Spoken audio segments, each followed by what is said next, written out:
Je m'appelle Liam Langford. J'ai 41 ans. Je suis directeur régional chez Hartfield Distribution, un grand entrepôt et une opération logistique à l'extérieur de Charlotte, en Caroline du Nord. Je travaille dans ce secteur depuis près de 20 ans. Je gère les horaires de fret, les contrats avec les fournisseurs, une équipe de plus de 60 personnes, et une installation qui ne s'arrête pas de bouger 7 jours sur 7. Je suis bon dans mon travail parce que je ne panique pas. Je ne réagis pas sans réfléchir, et je ne m'éloigne pas d'un problème tant qu'il n'est pas résolu. J'aurais aimé appliquer la même discipline à mon mariage quelques années plus tôt. Paige et moi étions ensemble depuis 13 ans, mariés depuis 11 ans, sans enfants. Nous en avions parlé au début et avions continué à reporter.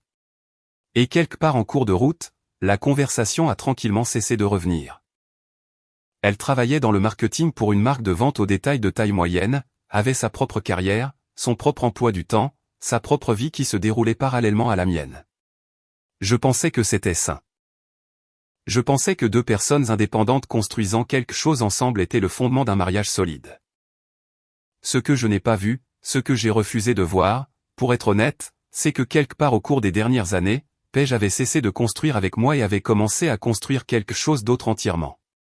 Tranquillement, méthodiquement, juste sous mon nez. J'aurais pu le remarquer plus tôt.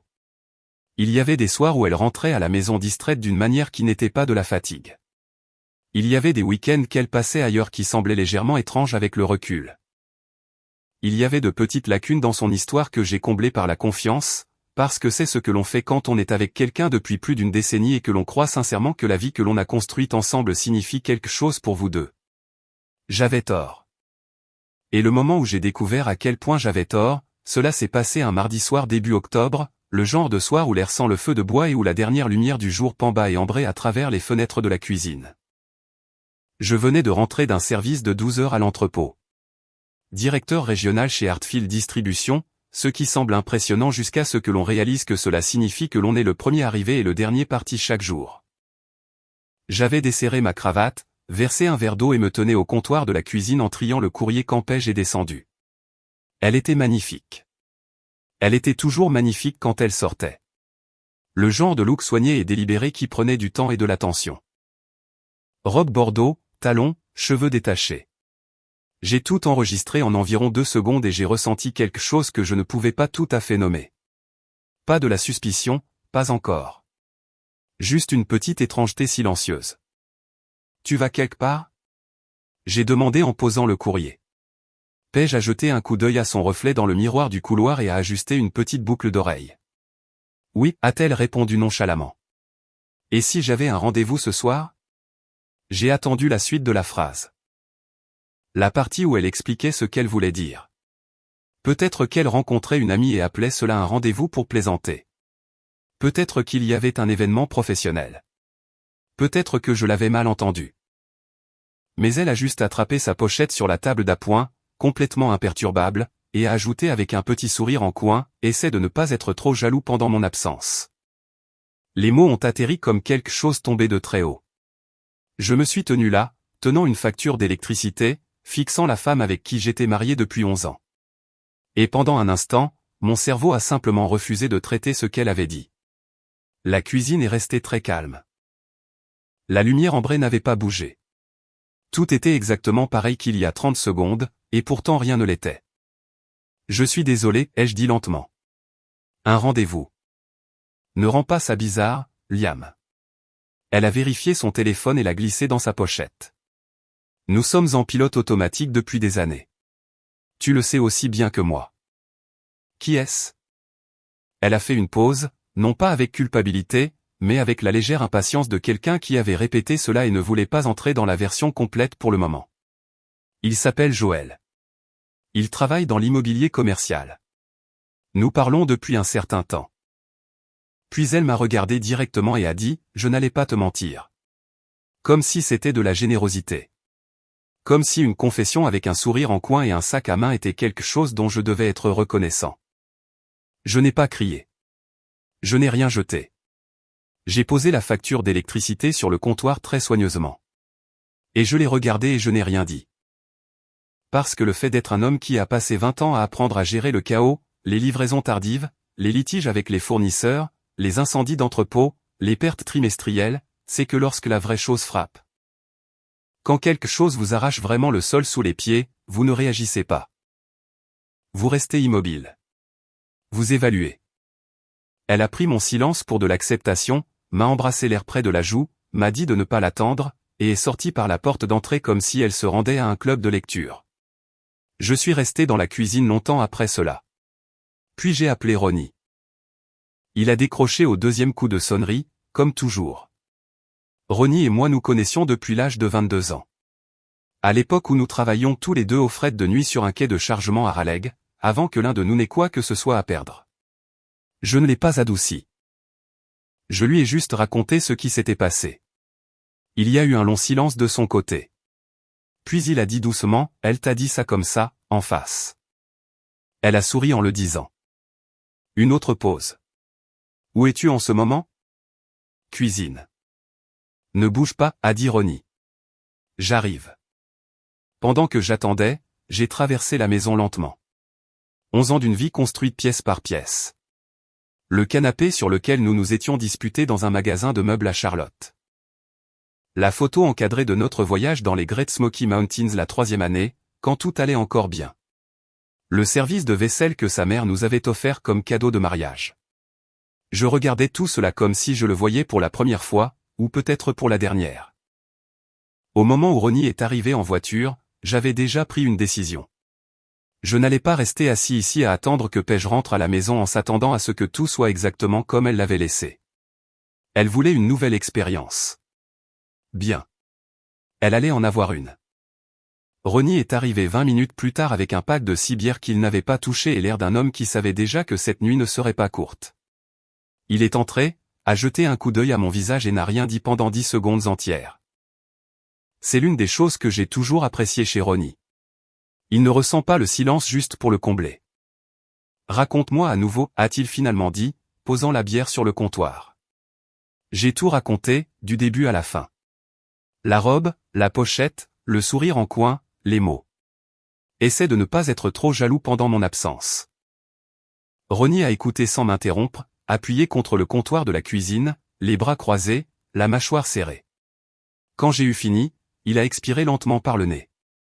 11 ans, a-t-il murmuré, et elle l'a dit comme si elle te disait qu'elle allait se faire les ongles, en gros. Il m'a regardé attentivement. Alors, qu'est-ce que tu vas faire ? J'avais réfléchi exactement à cela pendant les 20 dernières minutes. À mon avis, j'avais 2 options. Je pouvais attendre, la laisser rentrer, avoir la confrontation larmoyante, écouter toutes les explications qu'elle avait préparées, puis passer les semaines suivantes dans le purgatoire du peut-être et nous pouvons y arriver. Ou je pouvais agir ce soir, avant qu'elle ne repasse cette porte, s'attendant à me trouver exactement là où elle m'avait laissé. Je n'étais pas fait pour le purgatoire. J'ai besoin de ton aide pour quelque chose, ai-je dit. Ronnie s'est redressé. Dis-moi. La première chose que nous avons faite, ce furent les serrures. J'avais un jeu de peine dormant de rechange dans le garage depuis 2 ans. Je l'avais acheté après un cambriolage 2 rues plus loin et n'avais jamais pris le temps de l'installer. Ronnie a tenu la lampe de poche pendant que je changeais la quincaillerie de la porte d'entrée en moins de 40 minutes. Ni l'un ni l'autre n'avons dit grand-chose pendant que nous travaillions. La concentration physique aidait. Mesurer, tourner, serrer. Un problème à la fois. Pendant que Ronnie commençait la serrure de la porte arrière, je suis monté à l'étage dans la chambre. Le côté du placard de Paige était organisé comme elle organisait tout, par saison, par couleur, avec ses cintres en velours assortis qu'elle avait commandés en ligne et dont elle était si contente. J'ai sorti la grande valise de l'étagère supérieure, l'ai ouverte sur le lit et j'ai commencé à la remplir. Pas frénétiquement, pas avec rage, mais méthodiquement. Robe, chemisier, le bon blazer qu'elle portait au dîner client. Chaussures alignées le long d'un mur. J'ai pris celles qu'elle portait régulièrement et j'ai laissé le reste. Je n'essayais pas de vider la pièce. Je voulais marquer un point. J'étais à mi-chemin quand Ronnie est apparu dans l'embrasure de la porte. Il a regardé la valise, puis moi, puis à nouveau la valise. « Tu le fais vraiment ?» Il a dit, non pas comme une question, mais plutôt comme un homme confirmant des coordonnées avant un long voyage. Elle ne va pas rentrer ici comme si de rien n'était. J'ai appuyé sur le couvercle et j'ai fermé la fermeture éclair. Je veux qu'elle comprenne ce qu'elle a abandonné la seconde où elle a franchi cette porte. Ronnie a hoché la tête lentement, frottant l'arrière de son cou.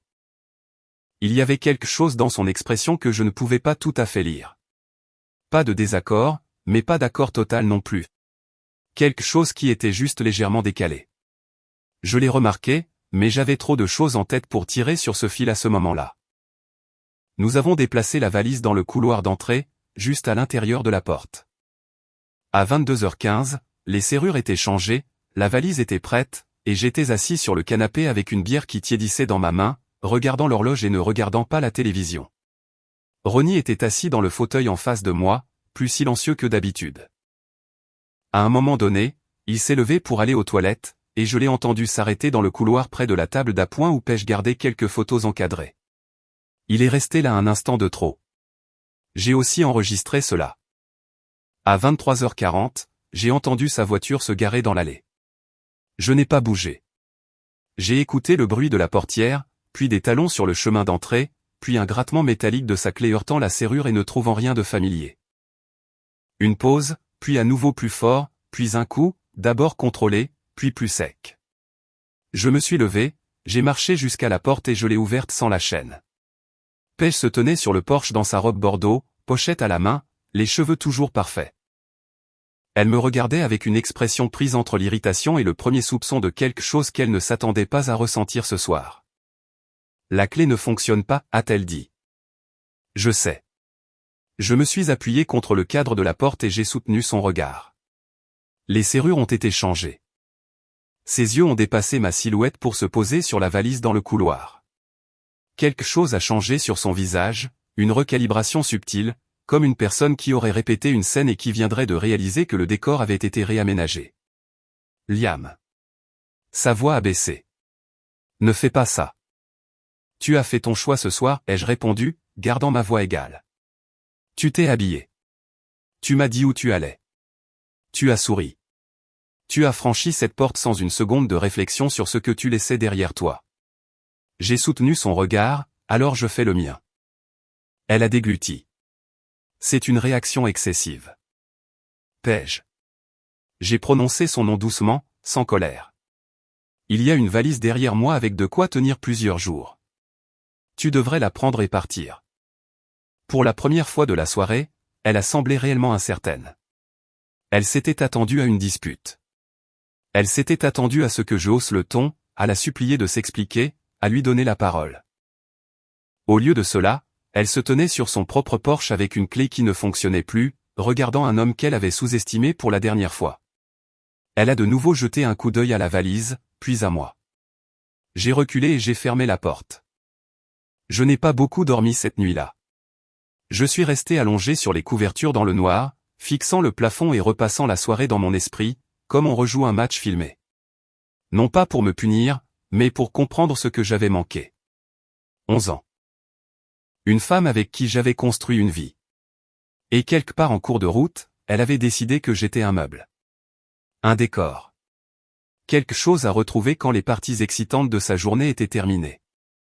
À 6 heures du matin, j'étais debout, café à la main, assis à la table de la cuisine avec mon ordinateur portable ouvert et un bloc-notes jaune à côté.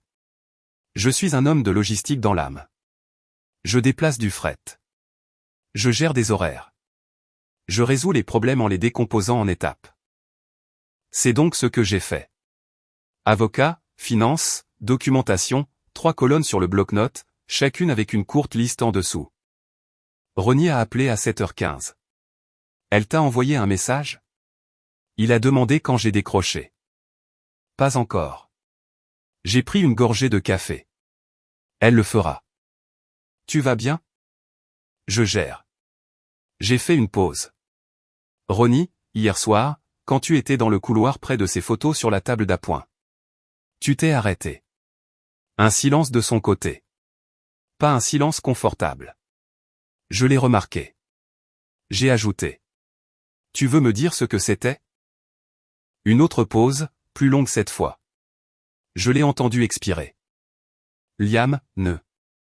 J'ai dit platement. Ne tourne pas autour du pot. Dis-le juste. Il a dit.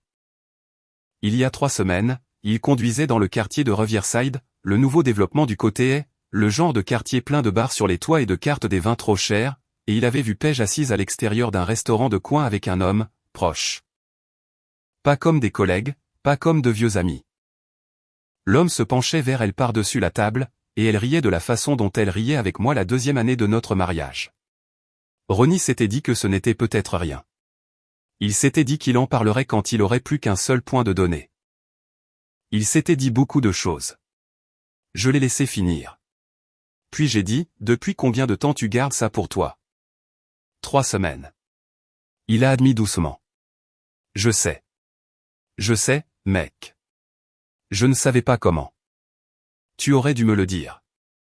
Oui. Sa voix était basse. J'aurais dû. Je ne lui ai pas crié dessus. Ça ne servait à rien.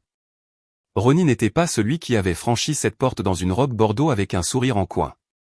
Il avait fait une mauvaise décision par loyauté mal placée, et je m'en occuperai en temps voulu. Pour l'instant, j'avais de plus grandes choses à démêler. À quoi ressemblait le gars? J'ai demandé. Ronnie l'a décrit.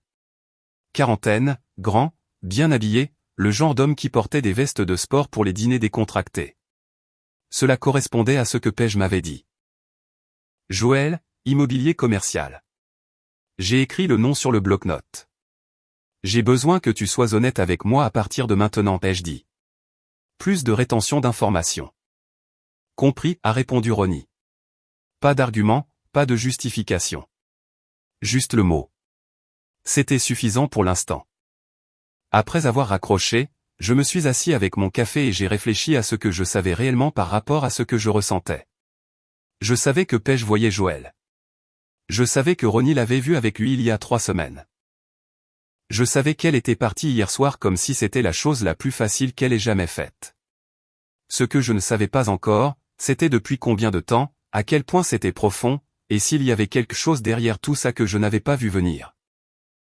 J'ai ouvert nos comptes bancaires sur l'ordinateur portable et j'ai commencé à parcourir les transactions des 12 derniers mois. Cela a pris la majeure partie de 2 heures. La plupart étaient des choses routinières. Épicerie, services publics, ses rendez-vous au salon, l'abonnement à la salle de sport auquel elle m'avait convaincu et qu'elle n'avait jamais utilisé.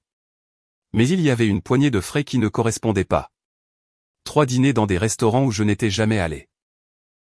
Un frais de week-end dans un hôtel boutique à 40 miles au sud d'ici en juillet, quand Paige m'avait dit qu'elle rendait visite à sa colocataire d'université à Greensboro. J'ai fixé celui-là longtemps. Juillet.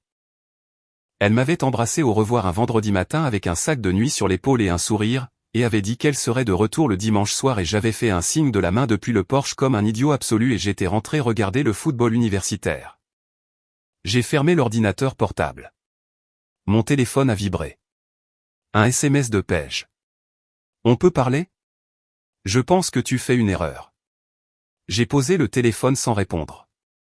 Non pas parce que je n'avais rien à dire. J'avais beaucoup de choses, mais parce que la conversation qu'elle attendait n'était pas celle qu'elle allait avoir. Elle s'attendait à ce que je sois réactif, blessé, prêt à négocier. Je n'étais rien de tout cela. J'étais prêt à en finir. J'ai pris le bloc-notes, j'ai relu mes 3 colonnes et j'ai entouré le premier élément en haut de la liste de l'avocat. Il y avait un cabinet d'avocats spécialisé en droit de la famille sur Meridian Street qu'un collègue avait mentionné il y a 2 ans lors de sa propre période difficile. Je n'avais qu'à moitié écouté à l'époque. Maintenant, j'étais reconnaissant pour ce souvenir. J'ai pris mon téléphone et j'ai composé le numéro. L'avocat s'appelait Frank Delay. Il avait un bureau au-dessus d'une société de titres sur Meridian Street. Une poignée de main ferme et la manière décontractée d'un homme qui avait vu toutes les versions de cette histoire particulière et n'était surpris par aucune d'entre elles. Je lui ai exposé les faits clairement. 11 ans de mariage, pas d'enfants, bien commun, y compris la maison, 2 véhicules et un compte de placement partagé. Paige avait admis une relation continue avec un autre homme. Je voulais comprendre ma position avant de faire d'autres démarches. Delay a écouté sans m'interrompre. Quand j'ai eu fini, il a croisé les mains sur son bureau et a dit, « La documentation est votre meilleur ami en ce moment. Tout ce que vous pouvez mettre par écrit, dossier financier, message, date. Collectez-le.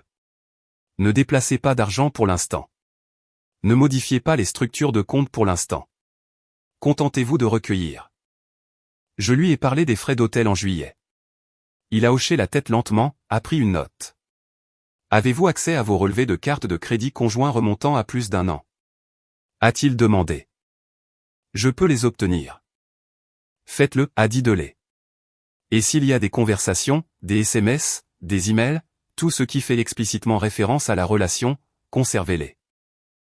Je l'ai remercié, j'ai fixé un rendez-vous pour la semaine suivante et je suis ressorti dans la matinée d'octobre, ressentant quelque chose auquel je ne m'attendais pas. De la clarté, pas du bonheur, pas du soulagement, juste le sentiment propre et déterminé d'un homme qui a cessé de rester dans l'épave et a commencé à la déblayer. J'ai passé l'après-midi à la maison à parcourir 2 ans de relevés de carte de crédit. L'image qui en est ressortie n'était pas subtile. Dîner, frais de week-end, une réservation de spa en mars. J'ai recoupé les dates avec le calendrier de pêche sur l'application partagée que nous utilisions pour la planification. Chacun de ces frais correspondait à un jour où elle m'avait donné une raison d'être ailleurs ou m'avait dit qu'elle était occupée. Elle avait été méticuleuse à ce sujet. Je devais lui accorder cela. À 16 heures, j'avais un dossier sur mon bureau avec des relevés scannés, des captures d'écran et une chronologie écrite. 11 mois de preuves documentées, peut-être plus. Je n'étais remonté que 2 ans en arrière. Puis mon téléphone a sonné. Numéro inconnu. J'ai failli laisser tomber sur la messagerie vocale, mais quelque chose m'a poussé à répondre. Liam Langford. Une voix masculine, prudente, comme un homme choisissant ses mots avant de les prononcer. Qui est-ce?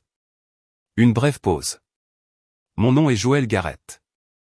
Je pense que nous devons parler. Je suis resté très calme. De toutes les choses que j'avais anticipées aujourd'hui, celle-ci n'en faisait pas partie. Joël, l'homme avec qui Paige était sorti hier soir, m'appelait directement le matin après, avec une voix qui ressemblait à celle de quelqu'un qui n'avait pas dormi. J'écoute, ai-je dit. Ce qui est ressorti au cours des 10 minutes suivantes n'était pas ce à quoi je m'attendais. Joël n'appelait pas pour se vanter ou pour négocier un territoire.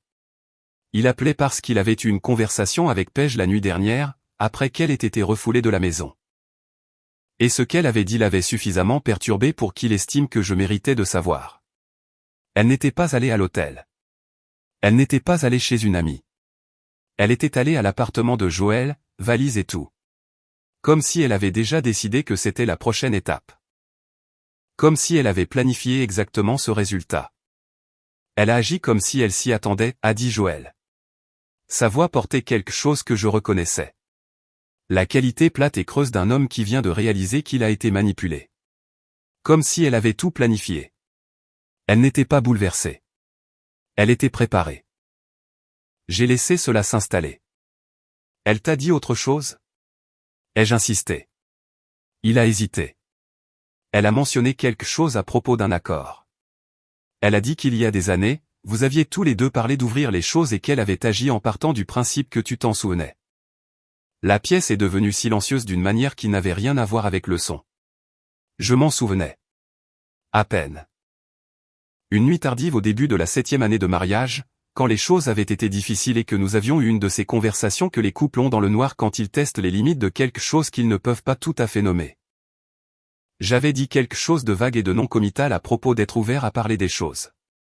Je n'avais pas dit vas-y et construis une vie secrète avec un autre homme. Mais je pouvais voir exactement comment Paige avait gardé ce moment plié dans sa poche arrière pendant 4 ans, attendant le bon moment pour le déplier. Elle va utiliser ça, ai-je dit, plus à moi-même qu'à Joël. Je pense que oui, a-t-il répondu, puis doucement, je pense qu'elle nous utilisait tous les deux. Je l'ai remercié d'avoir appelé. Après avoir raccroché, je suis resté assis dans la cuisine pendant un long moment, tournant cette information dans mon esprit. Paige n'avait pas seulement trompé. Elle n'était pas seulement partie. Elle avait construit un récit, une position de repli, et avait aligné ses pièces bien à l'avance. La question était maintenant de savoir si elle avait pris en compte le fait que j'étais meilleur à ce jeu qu'elle. 3 jours passèrent avant que Paige n'arrête d'envoyer des SMS à partir d'un numéro régulier et ne commence à appeler à partir de numéros que je ne reconnaissais pas. Je n'ai répondu à aucun d'eux. Non par dépit, mais par stratégie. Chaque appel sans réponse était une information. Cela me disait comment elle gérait cela, à quelle vitesse sa confiance s'érodait, si elle se dirigeait vers la négociation ou vers quelque chose de plus difficile. Au 3e jour, le ton de ses SMS était passé de « tu réagis de manière excessive » à « nous devons gérer cela comme des adultes », ce qui signifiait que sa position initiale selon laquelle j'ouvrirais finalement la porte et la laisserais revenir dans ma vie avait déjà commencé à se fissurer. Pas mon mot. Son plan. J'avais passé ces 3 jours à constituer mon dossier. Franck Delay avait demandé de la documentation et j'allais lui donner quelque chose de complet. Relevé de carte de crédit remontant à 26 mois. Capture d'écran des frais d'hôtel en juillet recoupé avec l'entrée du calendrier de Page. Jim Greensboro, retour dimanche. Une copie imprimée de sa liste de contacts depuis l'application familiale partagée avec le numéro de Joël Garrett déjà dedans. Horodaté il y a 11 mois. 11 mois. Pas une chose récente, pas une impulsion. Le jeudi matin, j'étais à mon bureau en train de passer en revue les derniers relevés quand ma sonnette a retenti. Je n'attendais personne. J'ai marché jusqu'à la porte d'entrée et j'ai regardé par le Judas. Joël Garrett se tenait sur mon porche. Je lui avais parlé une fois au téléphone. Le voir en personne était différent. Il était grand, bien habillé de manière décontractée. Le genre d'homme qui portait de bons vêtements sans avoir l'air d'y penser. La quarantaine peut-être. Mais ce que j'ai le plus remarqué, c'était son expression. Il ressemblait à un homme qui n'avait pas dormi depuis 3 jours et portait quelque chose de plus lourd qu'il ne le voulait. J'ai ouvert la porte. Il n'a pas offert de poignée de main, ce que j'ai respecté. Je sais que c'est étrange, a-t-il dit. Je ne serais pas là si je ne pensais pas que ça importait. J'ai reculé et l'ai laissé entrer. Nous nous sommes assis à la table de la cuisine, la même table où j'avais construit mon dossier de preuve pendant 3 jours, et Joël a parlé. Il était direct, ce à quoi je ne m'attendais pas entièrement. Il m'a dit qu'il voyait Page depuis 8 mois, que cela avait commencé lors d'un cocktail professionnel à Raleigh et avait progressé rapidement, et qu'il avait cru, sincèrement cru, qu'elle était séparée et qu'elle travaillait sur la logistique de la fin d'un mariage qui était terminé depuis des années. Elle t'a dit que nous étions séparés, ai-je dit. Elle m'a dit que vous aviez tous les deux accepté de suivre des chemins séparés, et que vous attendiez juste le bon moment. Il a soutenu mon regard sans broncher. Elle m'a dit que tu avais même suggéré d'ouvrir les choses il y a quelques années. Que c'était ton idée au début. Voilà. La même histoire qu'elle avait essayé de me faire passer par téléphone la nuit où j'ai changé les serrures. La conversation tardive à moitié oubliée de l'année s'est transformée en un laissez-passer qu'elle portait depuis cette conversation. J'ai dit que la façon dont elle le décrivait ne l'était pas. Joël hocha la tête. Il ne discuta pas. Il sortit son téléphone, navigua vers quelque chose, et le posa sur la table face à moi. C'était un fil de messages.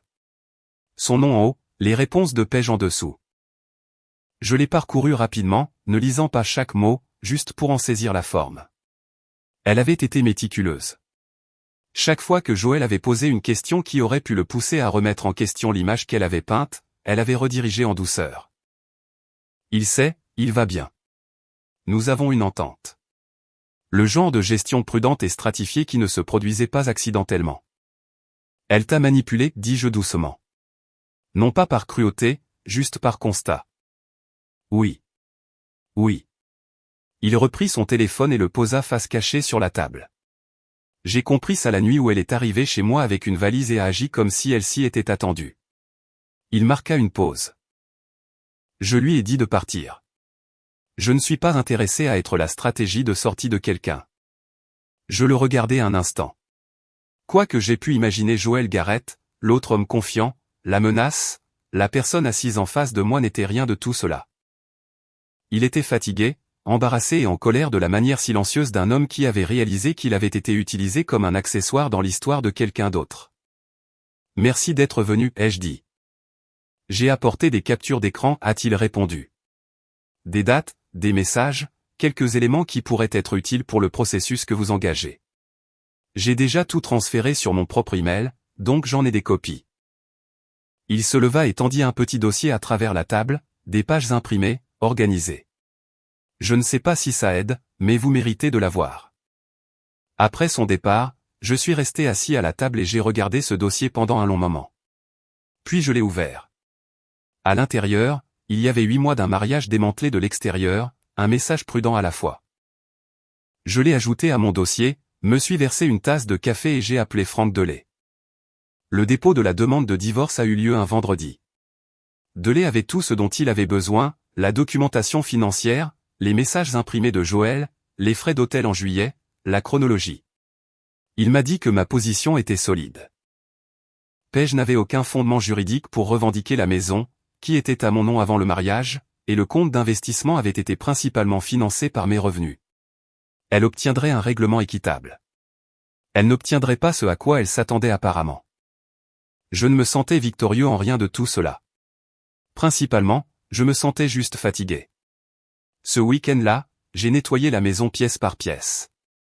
Pas frénétiquement, mais méthodiquement, comme je faisais la plupart des choses.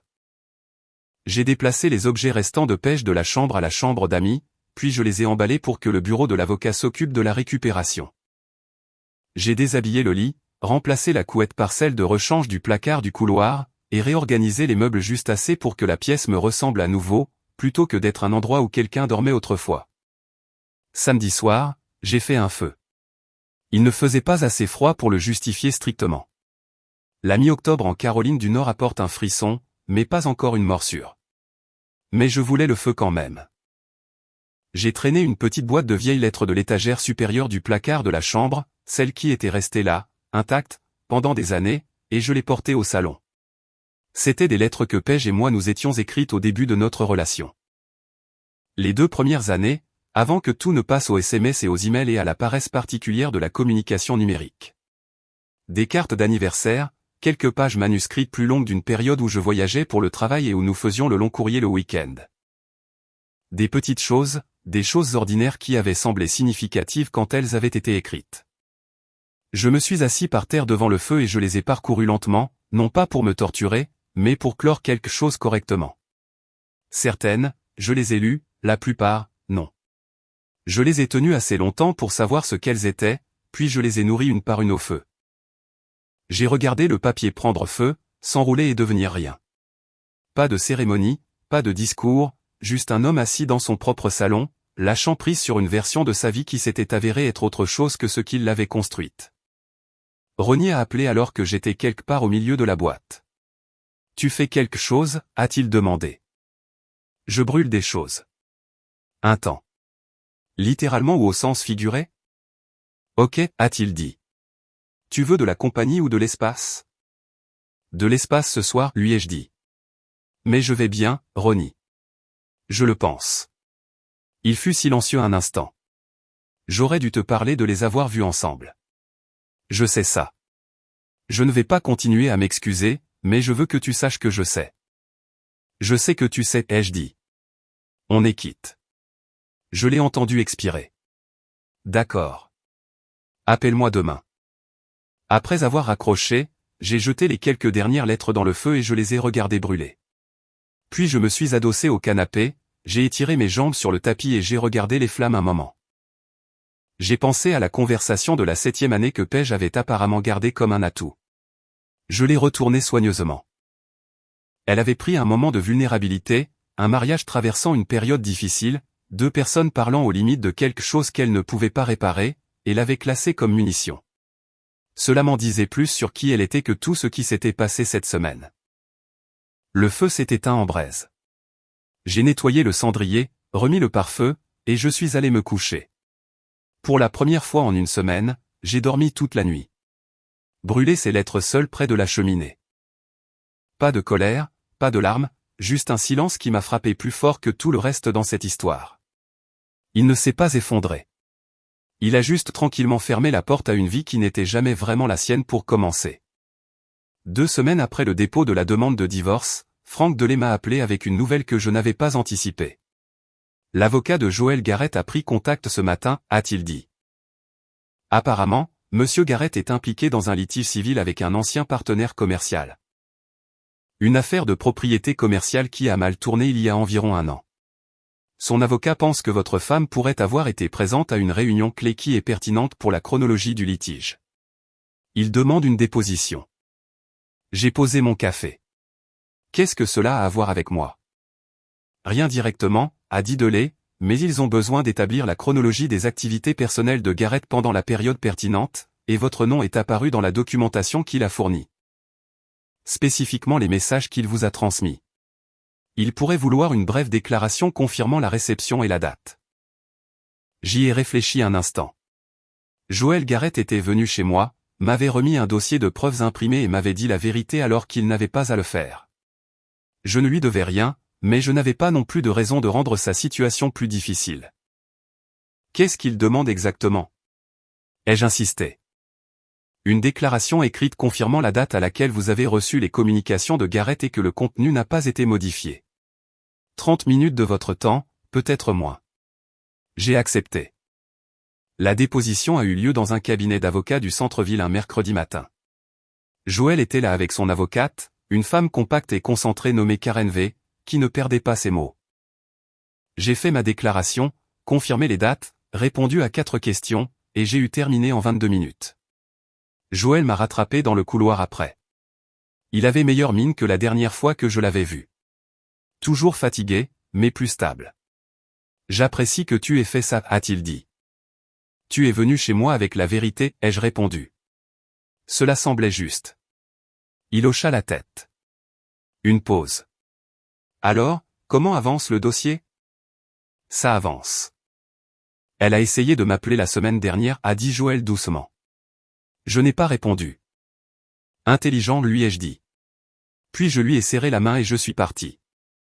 En rentrant chez moi, j'ai réfléchi à l'étrange géométrie de tout cela, 2 hommes qui ne s'étaient jamais rencontrés, qui n'avaient jamais voulu se rencontrer, partageant brièvement l'orbite de la même femme et finissant tous deux du même côté de l'épave qu'elle avait laissée derrière elle. Il n'y avait aucune satisfaction là-dedans, mais il y avait quelque chose de clarifiant à se tenir dans ce couloir avec Joël Garrett et à reconnaître qu'aucun de nous n'était le fou qu'elle nous pensait être. L'avocat de Page a contacté Delay le lendemain avec une position initiale que Delay a jugée ambitieuse. Elle demandait un partage 50-50e du compte d'investissement, un règlement en espèces pour ce que son avocat a décrit comme sa contribution au ménage sur 11 ans et une somme forfaitaire qu'elle qualifiait de dommages-intérêts émotionnels. J'ai lu le résumé 2 fois. Puis j'ai appelé Delay. Expliquez-moi ce qu'elle a réellement comme base pour une réclamation, ai-je dit. Il m'a expliqué. La maison, la mienne, un bien prénuptial, un titre de propriété clair. Le compte d'investissement financé presque entièrement par mes revenus, documentés. Les véhicules, un à chaque nom. L'argument de la contribution au ménage était réel mais modeste étant donné que Page avait travaillé tout au long du mariage et n'avait pas assumé de charges domestiques disproportionnées. Sa position est agressive, mais pas particulièrement solide, a dit Delay, surtout compte tenu de la documentation que vous avez fournie et du modèle de tromperie financière, des frais d'hôtel, des fausses entrées de calendrier. Si elle pousse cela au contentieux, ça ne se passera pas bien pour elle. Faites-le lui clairement savoir, ai-je dit. Je ne suis pas intéressé par une longue bataille, mais je ne paierai pas non plus de dommages-intérêts émotionnels à une femme qui a franchi ma porte d'entrée en souriant. Delay a presque ri. Compris. Ce soir-là, Ronnie est venu. Nous nous sommes assis sur le porche arrière avec des bières et n'avons pas parlé de pêche pendant les 40 premières minutes, ce qui était exactement ce dont j'avais besoin. Nous avons parlé de football et d'une opportunité d'emploi que Ronnie avait envisagée et de rien en particulier. Le genre de conversation qui vous rappelle que la vie continue de bouger même quand une partie d'elle est en train d'être démantelée dans un cabinet d'avocats de l'autre côté de la ville. Finalement, Ronnie a dit, « Tu vas bien ? » « Pour de vrai ? » « Pour de vrai, ai-je confirmé. Je vais bien. Fatigué, mais bien. Il a tourné sa bière dans ses mains. Je n'arrête pas de penser que j'aurais dû dire quelque chose plus tôt à propos de les avoir vus ensemble. Ronnie, je l'ai regardé. Nous avons déjà abordé ça. Tu as fait une mauvaise décision. Tu l'as reconnu. Je ne vais pas traîner ça, et tu ne devrais pas non plus. Il fut silencieux un instant. Tu as toujours été meilleur que moi pour laisser les choses aller. Je ne laisse pas tomber, ai-je dit. Je ne la laisse juste pas me contrôler. Il hocha la tête lentement à cela. Nous sommes restés sur le porche jusqu'à ce que la température baisse suffisamment pour nous faire rentrer. Et au moment où il est parti, je me sentais plus moi-même que je ne l'avais été depuis le début de toute cette histoire. Le divorce prendrait encore quelques mois pour être finalisé. L'avocat de Page est finalement revenu avec une position révisée, considérablement plus raisonnable. Le compte d'investissement serait partagé à 60/40e en ma faveur. Elle a obtenu un véhicule et un modeste règlement en espèces, sans dommages-intérêts. Elle a signé sans contestation supplémentaire. 2 mois plus tard, Delay m'a appelé lorsque tout a été terminé. C'est propre, a-t-il dit. Félicitations n'est pas le bon mot, mais vous avez bien géré cela. Merci, Frank, ai-je dit. Et je le pensais. Novembre est arrivé, froid et clair, le genre de temps qui rendait Charlotte nette et nouvelle. Ronnie me poussait vers la normalité depuis des semaines, sans forcer, juste en faisant constamment valoir que rester chez moi à cataloguer les ruines de mon mariage n'était pas une stratégie à long terme. Quand il m'a invité à une petite réunion chez un ami le premier samedi du mois, j'ai dit oui, principalement pour l'empêcher de redemander. C'était une soirée décontractée, 10 ou 12 personnes dans une maison chaleureuse qui sentait le feu de bois et le chili. Le genre de réunion où personne ne jouait un rôle. Je connaissais environ la moitié des personnes présentes. Je me suis servi un verre, j'ai parlé football avec quelques gars près de la cheminée, et je me sentais raisonnablement humain pour la première fois depuis des semaines. C'est alors que Ronnie est apparu à mon coude avec l'expression d'un homme qui s'efforçait de paraître décontracté. « Il y a quelqu'un que je veux te présenter, a-t-il dit. Ronnie, elle n'est pas un coup monté, a-t-il dit rapidement. Elle est juste là. Je pensais juste que vous auriez des choses à vous dire. Elle s'appelait Nora Callahan. Elle se tenait près de l'entrée de la cuisine, parlant à la femme de l'hôte, tenant un verre de vin rouge, riant de quelque chose qui venait d'être dit. Elle avait des cheveux noirs attachés lâchement et le genre de rire facile et sans retenue qu'on ne pouvait pas feindre même en essayant. Ronnie nous a présentés, puis avec toute la subtilité d'un train de marchandises, il a disparu. Nora l'a regardé partir avec une expression amusée. Il fait souvent ça. Seulement quand il pense qu'il est discret, ai-je dit. Elle a ri de nouveau, puis avec une franchise à laquelle je ne m'attendais pas, elle a dit, il m'a dit que tu avais eu quelques mois difficiles. Tu n'as pas à faire semblant. Je l'ai regardé un instant. La plupart des gens tournaient autour du pot. Divorce, ai-je dit, finalisé dans environ 6 semaines. C'était la bonne décision. Elle a hoché la tête sans remplir l'espace de la sympathie dont je n'avais pas besoin. Mon mariage a pris fin il y a 4 ans, a-t-elle dit. Circonstances différentes, même épave générale. Elle a pris une gorgée de son vin. On s'en sort.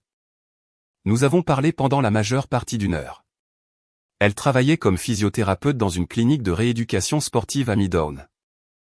Un travail pratique, ancré dans le réel, le genre de choses qu'elle décrivait avec la satisfaction tranquille de quelqu'un qui était exactement là où elle devait être.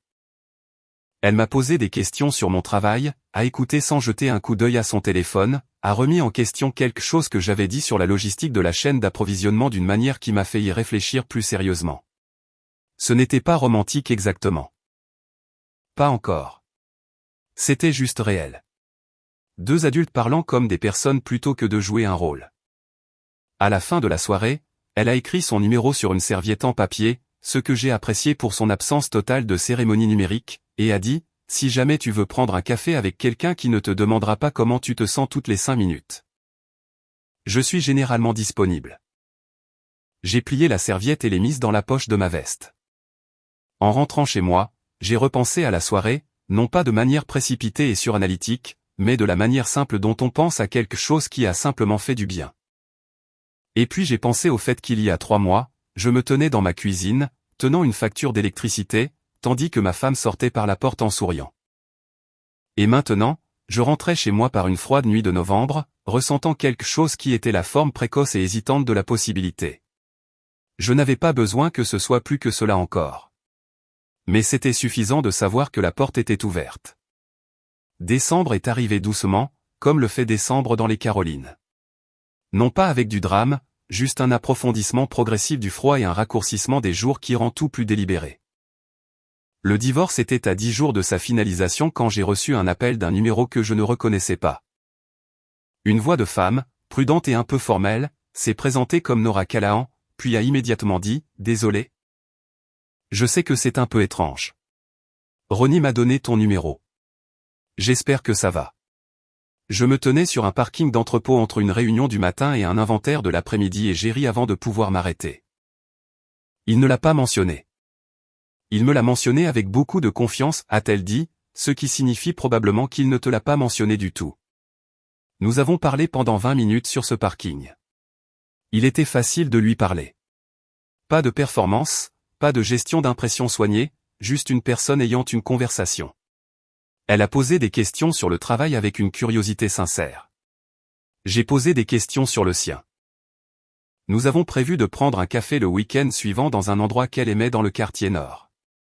Ce n'était pas un rendez-vous exactement. Nous le comprenions tous les deux. C'était juste deux personnes choisissant de passer une heure ensemble, ce qui semblait être la vitesse parfaite. J'ai raccroché et je suis resté là un instant dans l'air froid. Puis je suis retourné à l'intérieur et j'ai terminé l'inventaire. Le café s'est transformé en déjeuner, qui s'est transformé en une promenade de 2 heures le long du sentier de la voie verte qui traverse le quartier. Nora a parlé de son travail, la satisfaction d'aider quelqu'un à retrouver ses fonctions après une blessure, le défi spécifique de travailler avec des athlètes qui considéraient la douleur comme un échec personnel. Elle était vive, directe et parfois drôle d'une manière sèche et discrète qui vous surprenait. Elle a posé une fois une question prudente sur Paige, non pas avec une curiosité indiscrète, mais avec la franchise honnête de quelqu'un qui voulait comprendre le terrain sans en faire toute la conversation. Je lui ai donné la version courte, le sourire en coin à la porte, les serrures changées, le lent délitement d'un mariage qui s'était apparemment délité plus longtemps que je ne l'avais su.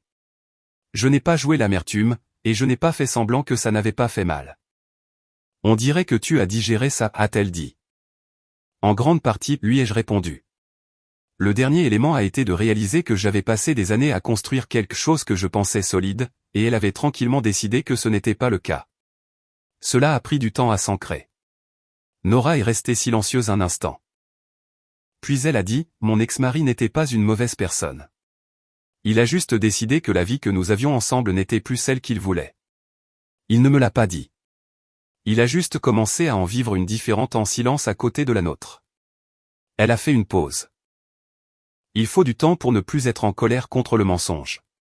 Le départ, on peut finir par le comprendre. Je l'ai regardé. Oui, ai-je dit. C'est exactement ça. Nous avons marché un peu plus loin sans rien dire, ce qui était confortable de la manière dont les silences ne le sont que lorsque vous êtes avec la bonne personne. En rentrant chez moi, j'ai envoyé un SMS à Ronnie. Tu aurais pu me dire que tu lui avais donné mon numéro. Il a répondu 3 minutes plus tard. Ça a marché?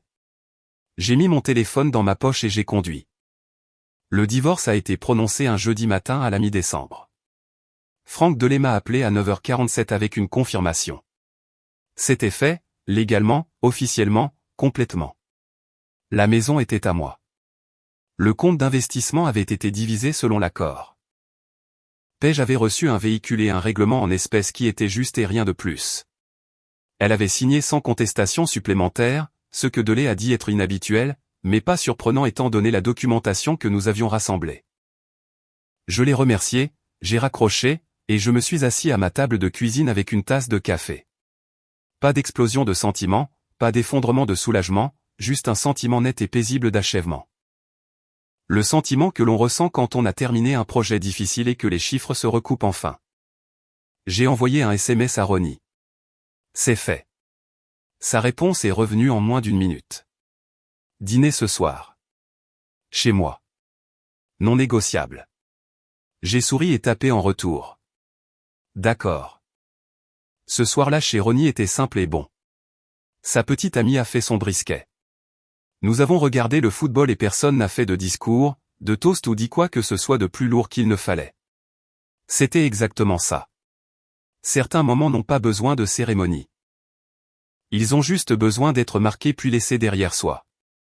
3 semaines plus tard, un samedi tranquille avant Noël, j'ai emmené Nora à un vrai dîner, dans un restaurant du centre-ville, avec une réservation, tout ça. Elle portait une robe verte et m'a taquiné en disant que j'étais trop habillé quand je suis arrivé en veste et cravate. Je lui ai dit que certaines choses méritaient l'effort. Elle m'a regardé une seconde et a ensuite souri comme elle l'avait fait, sans aucune performance. Nous avons parlé pendant 2 plats et la majeure partie d'une bouteille de vin de tout et de rien. Sa famille en Virginie, mes années avant ma carrière dans l'entrepôt, un voyage qu'elle avait fait seule au Vermont 2 étés auparavant et qu'elle a décrit avec la satisfaction tranquille de quelqu'un qui s'était prouvé quelque chose à elle-même pendant ce voyage.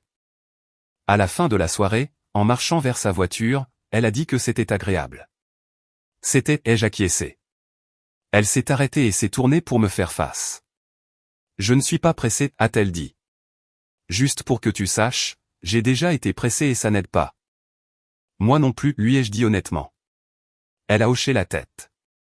Puis elle a levé la main et a légèrement redressé ma cravate, un petit geste décontracté qui était en quelque sorte plus intime que n'importe quoi de dramatique, et a dit « Bonne nuit ». Je suis rentré chez moi par les rues froides de décembre avec la radio basse et le chauffage en marche. Et j'ai pensé à Paige un instant. Non pas avec colère, non pas avec chagrin, juste avec une reconnaissance distante d'un chapitre qui s'était terminé. Elle était sortie de ma vie dans une robe bordeaux avec un sourire en coin, s'attendant à me laisser debout dans les décombres. Ce qu'elle avait réellement fait, c'était me rendre quelque chose que je n'avais pas réalisé qu'il me manquait, moi-même. Et cela, il s'est avéré que c'était la meilleure chose qu'elle ait jamais faite pour moi. Qu'un homme puisse traverser quelque chose comme ça, quelque chose qui briserait la plupart des gens, et ne jamais perdre qui il est. C'est rare. Et honnêtement, cela vaut plus que n'importe quel résultat qu'un avocat pourrait vous obtenir. Merci d'avoir écouté aujourd'hui, et à la prochaine. Prenez soin de vous.